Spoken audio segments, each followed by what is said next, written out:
Ok ladies, aujourd'hui on se retrouve pour une vidéo un peu particulière sur Figma.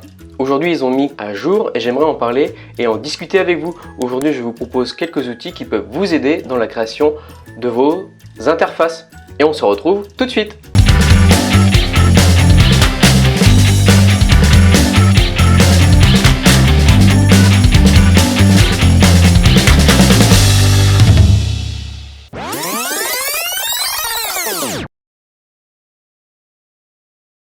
Quand vous faites une création d'interface, il n'est jamais facile de débuter ou de savoir comment gérer ces dossiers. En ce qui concerne les codes couleurs, la typographie, les dégradés, c'est jamais facile quand on débute sur un nouveau logiciel. Mais Figma, je trouve qu'il est un bon mix entre XD et Sketch.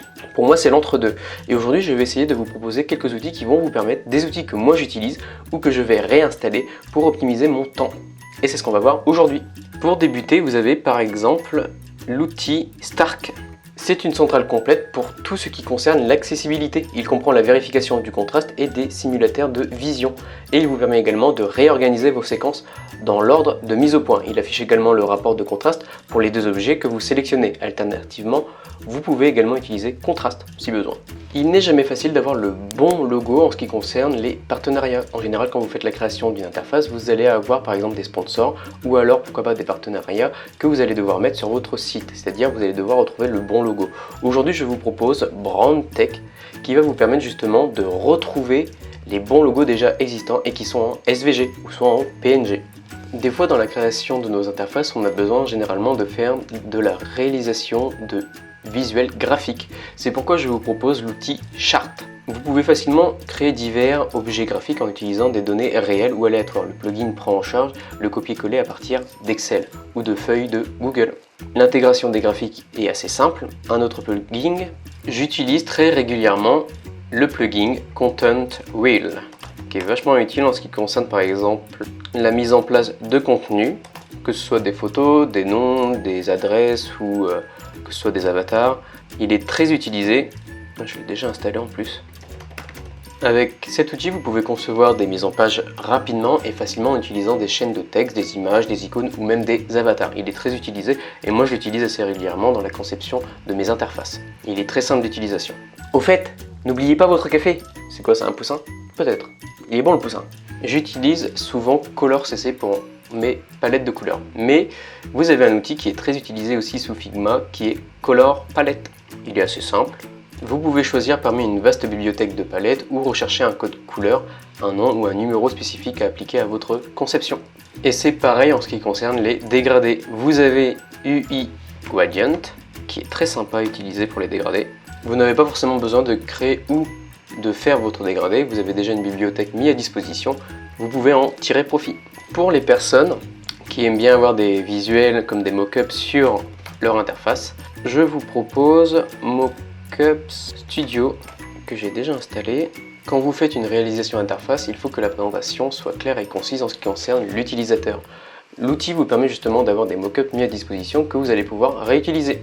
Dans tous les cas, si vous avez eu du mal en ce qui concerne le suivi des outils que j'utilise sous Figma, vous retrouverez la liste directement en bas de la vidéo dans la description. Pour les personnes qui aiment bien justement apporter une texture, un pattern à leur site web, vous pouvez utiliser l'outil Pattern IO que vous retrouverez dans la description. Vous avez une collection en général d'arrière-plan et ils sont tous en SVG. Ça vous permet de créer un ensemble unique pour vous-même. Vous pouvez mélanger et assortir différents motifs pour créer un motif souhaitable selon la communication de votre client ou si c'est un projet personnel. Je pense que c'est l'outil que j'utilise le plus sur Figma. Quand vous faites une réalisation d'interface, généralement moi je fonctionne avec des blocs, des wireframes et j'ai du mal par exemple à mettre par exemple des contenus en liaison avec la thématique de mon client. Si par exemple il n'a pas forcément tous les éléments visuels, j'utilise Unsplash en fonction de son secteur d'activité. L'outil va me permettre justement de trouver des photos qui vont pouvoir concorder avec l'univers de mon client. Ça vous permet d'avoir du contenu et de faire une présentation beaucoup plus dynamique que d'avoir des blocs gris quand vous faites une présentation. C'est un outil que j'utilisais beaucoup avant que la mise à jour soit mise sur Photoshop. Aujourd'hui, maintenant, nous avons le détourage dynamique sur Photoshop qui sélectionne un élément et qui nous transforme notre photo en PNG.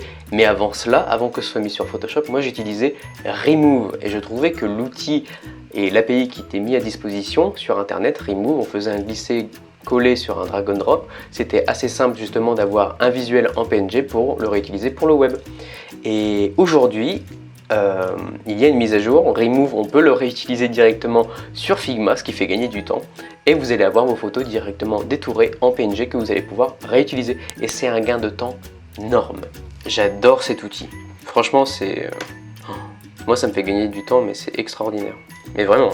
Et on va finir avec un dernier outil. Donc nous avons vu en ce qui concerne les codes couleurs, les dégradés. On a vu aussi en ce qui concerne les mock-ups, la recherche d'images.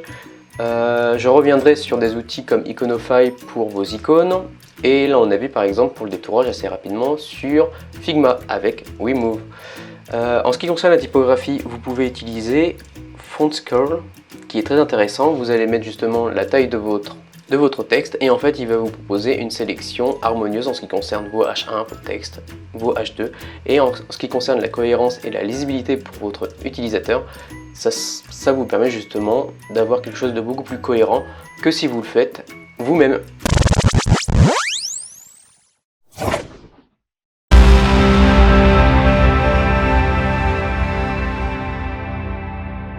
Donc voilà ladies, j'espère que vous avez apprécié la vidéo.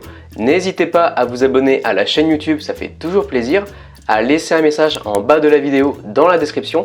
N'hésitez pas à me partager vos connaissances sous l'outil Figma et me proposer également quelques outils qui me permettront d'optimiser mon temps dans la création d'interfaces. Je reviendrai vers vous avec de nouveaux sujets sur l'entrepreneuriat, la communication et vos supports de communication. Et on se dit à une prochaine fois. Au fait, n'oubliez pas, la créativité c'est l'intelligence qui s'amuse. Alors, qu'est-ce que vous attendez? Amusez-vous. Ciao!